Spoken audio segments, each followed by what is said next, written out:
सबसे पहले अपने गुरुदेव के चरणों में प्रणाम करती हूँ, माता गौरा के चरणों में प्रणाम करती हूँ और कार्तिक गणेश दोनों भैया के चरणों में प्रणाम करती हूँ और सभी देवी देवताओं के भी चरणों में प्रणाम करती हूँ। मेरा प्रणाम स्वीकार हो और जितना भी गुरु भाई और गुरु बहन हैं उन लोगों को भी चरणों में प्रणाम करती हूँ, मेरा प्रणाम स्वीकार हो। दोस्तों, आज हम एक शिव चर्चा कथा आप लोग के लिए लाए हैं, फिर नया बहुत खोजने से मिला है। दोस्तों, शुरू से अंत तक देखिएगा, सुनिएगा, अच्छा लगेगा लाइक कर दीजिएगा और शेयर कर दीजिएगा। दोस्तों, लालच अच्छा बात नहीं है, लालच ज़्यादा नहीं करना चाहिए। भगवान जितना देते हैं उतने में संतुष्ट करना चाहिए। दोस्तों, इसी के आधारित एक चर्चा है, शुरू से सुनिएगा। एक गरीब किसान थे, उसका घर ज़्यादा खेती बाड़ी नहीं था, बहुत गरीबता में जी रहे थे। घर का अनाज से उनका कुछ भी नहीं हो रहा था।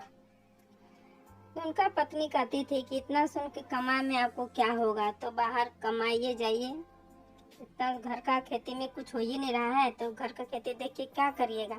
हम लोग एज भी नहीं है उतना, जो अब जो थोड़ा मोड़ा बच्चा है कुछ तो कमा लीजिए। उन लोगों के कोई बच्चा भी नहीं था, बस 2 परिवार थे। तो निकल गए बेचारे। प्रतिदिन बोल रही थी उसका परिवार, तो एक दिन बोले कि गुस्सा से निकल गए कि ठीक है हम चलते हैं अब काम खोजने। वो चले गए काम खोजने के लिए। तो कुछ दूर गए,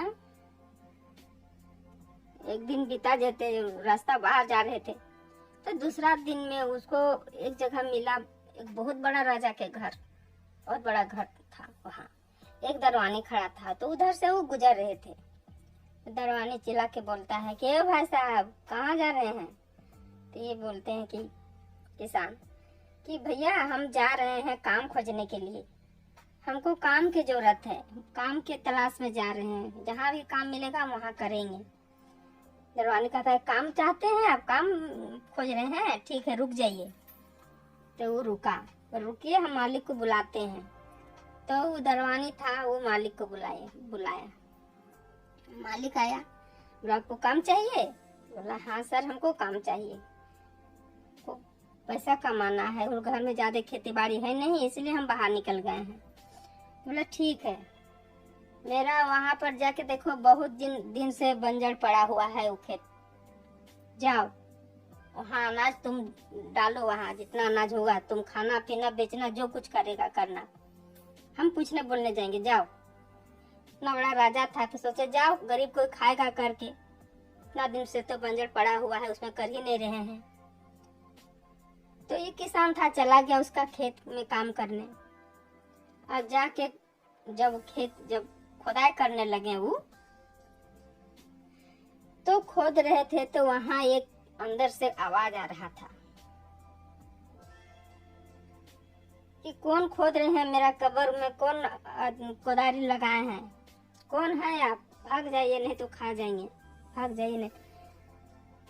तो सोचे यहाँ से आवाज कहाँ आ रहा है, तो भागने लगे। फिर सोचे ना हमको करना है खेती, क्या है अंदर में हम कुछ नहीं जानते, हमको इसमें खेती करना है, बेचना है। 1 साल किए, उसी तरह किए, जिसमें जो अनाज हुआ वो अपना बेचे। दूसरा साल फिर जब वहां से खुदाई करने लगे, फिर से आवाज आने लगा, फिर से आप कौन आ गए हैं मेरा कब्र खोदने के लिए, हम आपको खा जाएंगे। और वो जो प्रेत था अंदर में जो, वो बाहर निकल आया और बोलता है हम आपको खा जाएंगे। ये बोलते हैं नहीं बाबा हमको मत खाइए, हमको बचने दीजिए, हम आपको कुछ नहीं किए हैं, हम कुछ नहीं लेंगे, हम आपसे खेती नहीं करेंगे बाबा, हमको छोड़ दीजिए, हमको जाने दीजिए। तो भगवान से भी मना कि हे भगवान बचाइए, प्रभु बचाइए।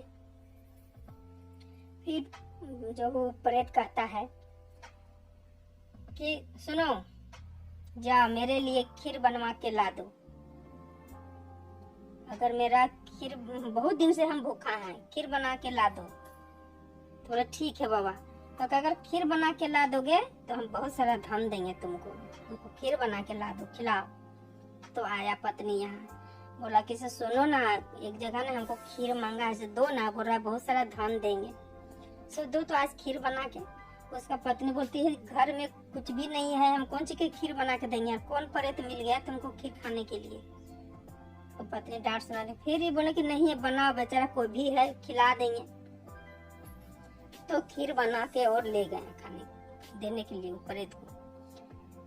तो प्रेत खा लिया और ढेर सारा मतलब सोना चांदी दे के भेज दिया उसको घर के, जाओ ले जाओ। और फिर एक दिन हमको मिठाई दो खाने के लिए।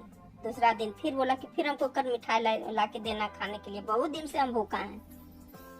फिर वो धन ले गया। फिर बोला पत्नी के से देखो ना इतना दे के भेजा है। सो फिर मांगा है मिठाई खाने के लिए, मिठाई बना। तो फिर दूसरा दिन में उसका पत्नी मिठाई बना के दी। फिर वो ले गए वहां पर, अब फिर देते हैं उसको खाने के लिए प्रेत को। फिर वो खा लेता है और फिर वो कहता है कि सुनो हमको फिर से बना के ला देना, हमको मिठाई खाने के मन किया है, हमको बढ़िया मिठाई बना के ला देना। वो मतलब 3 दिन तक इसी तरह वो मांगा खाने के लिए, हरी पहुंचा दिया और वो भी दे के भूत प्रेत को दे के भेजा। तो एक दिन उनका पत्नी को लालच आता है। वो बोलती है कि कितना सारा धन है उसका पास जो इतना दे के आपको भेज रहा है, कितना सारा है। तो आप एक काम करते हैं, आप मांगेगा ना तो उसको खाना हम लोग कुछ मिला देंगे।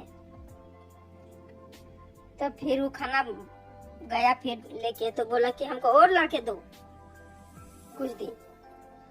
तो बोला ठीक है। तो पत्नी जो बना के दी खाना के, तो आज का खाना में हम इसका जहर डाल देते हैं, मर जाएगा। जितना होगा वहाँ धन सब आप ले आइएगा खुद के। तो वही किया। उसका पत्नी जहर मिला के मिठाई बना के दे दी और लेके वो दे दिया प्रेत को। वो खाया और पूरा खाक मचाने लगे कि बचाओ बचाओ, हमको क्या दे दिए, हमको अच्छा नहीं लग रहा है, हम नहीं बचेंगे, हम मर जाएंगे मर जाएंगे। वो चिल्लाने लगा और वो मर गया वहीं पर। मर गया तो वो सोचे कि यहाँ ढेर सारा सोना और चांदी रखा हुआ होगा, आप खोद लेंगे, हम निकाल लेंगे। वहाँ खोद रहा है तो वहाँ कुछ भी नहीं मिल रहा है, उसको कुछ नहीं मिल रहा है। वो तो मर गया और ना ही उसको सोना मिला, ना ही चांदी, ना ही हीरा मोती, कुछ भी नहीं मिला। ये भागते भागते वो अपना घर चला गया और बीवी से बोलता है कि देखो उसको तो हम मार दिए, मर गया वो, पर वहाँ खोदे तो कुछ भी नहीं मिला। कितना खोदे खोदे कुछ भी नहीं मिला। देखो ये सब रखी है, कहाँ रखी है? दूध इसको अच्छा से रखेंगे, अच्छा से बेच उच के कुछ अपना करेंगे। तो जाके अपना तिजोरी जाके खोलती है और देखती है तो जितना हीरा मोती सोना चांदी था सब मट्टी और पत्थर बन चुका था, उसका कुछ भी नहीं रहा, सब मट्टी पत्थर बन गया। थोड़ा सा लालच के चलते से वो प्रेत कितना दे के भेज रहा था। पर देखिए दोस्तों, ज्यादा लालच अच्छा बात नहीं है। इसको भगवान दे रहे थे, प्रेत नहीं, ऊपर वाला दे रहे थे। तुम इतना गरीबी में है, तब बुढ़ापा में तू आया है खेती करने के लिए, काम को ढूंढने के लिए, रुको तुमको हम अब इतना दिन से तुम हमको मान रहा है, पूज रहा है, नहीं मिला, लेकिन अब तुमको हम बनाएंगे। पर नहीं, इनको मन में लालच आ गया, भगवान से भरोसा टूट गया था। ये लालच के कारण में जो भी दिए भगवान वो भी छीन लिए। तो दोस्तों, लालच नहीं करना चाहिए, जो रहता है जो मिलता है उसी में खुश रहना चाहिए। आज का चर्चा मेरा यही रहता है दोस्तों। उम्मीद करती हूँ कि ये वाला आप लोग को सुन के अच्छा लगेगा। लाइक कर दीजिएगा, शेयर कर दीजिएगा, कमेंट में हर हर महादेव जरूर लिखिएगा। तो सब मिलके बोलिए हर हर महादेव, माता पार्वती की जय।